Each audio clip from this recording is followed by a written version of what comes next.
Let's start with the federal government, which finished its parliamentary year this week in the poorest shape it's been since it was elected. The economy is slowing rapidly. Interest rates and inflation are testing families and business alike. The Voice was comprehensively misjudged, and the High Court decision to release 148 people from detention, including some who committed serious criminal offences, was mishandled and has had to be swiftly amended. Well, under the surface, something else going on that is equally dangerous for the Albanese government. It is increasingly seen as being anti-business, and that's something that no government can survive for long. Because unlike previous generations, large Australian companies today have choice as to where and how they invest their capital. If Australia is unwelcome or if it's just too hard to make a profit here, they can and will go elsewhere, to Canada, to Mexico, to America, to Asia. And that's in no one's interest, especially a government striving to keep as many people in a job as they possibly can.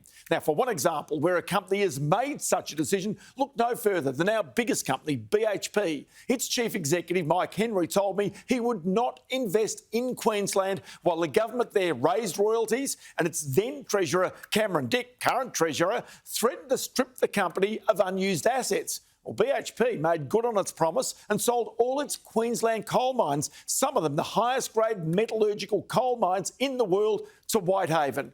Money moves fast when it wants to, when it needs to. So this week, the government, with the assistance of Senators Jackie Lambie and David Pocock, passed into law industrial relations changes that will demand casual and labour hire workers to be taken on as permanent employees.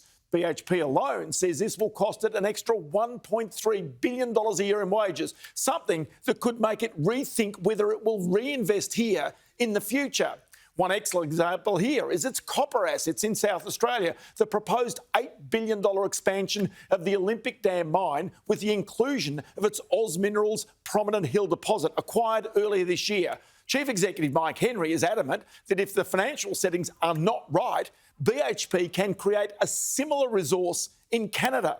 Now, the government has to be careful. Business is united in fighting its industrial relations changes. Money can and will move fast if it gets things wrong. Jobs and growth will be lost. There's also the so-called safeguard mechanism, which applies to facilities that emit more than 100,000 tonnes of carbon dioxide a year. It started in July this year, but it threatens the viability of some of the richest gas prospects in the world. This week, Woodside and Santos admitted they're in talks that could lead to an $80 billion merger. If so, the new company will be one of the strongest gas producers in the world, with choice about where it invests. And right now, the safeguard mechanism is holding up massive gas developments in Australia as the Greens coerce the government with threats about future legislation if they're allowed to go ahead.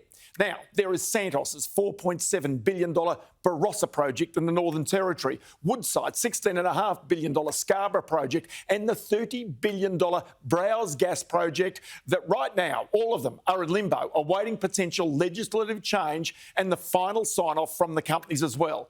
And, now Woodside Chief Executive Meg O'Neill, well, she told us here 3 weeks ago that she receives a much warmer welcome from the Mexican government and its president than she does from the Australian government when she goes to Canberra. So the government should have taken close note of the agreement signed this week by Woodside to buy 1.3 million tonnes of liquefied natural gas each year from Mexico Pacific to diversify its supply of gas. This is in addition to its giant Trion field in the Gulf of Mexico.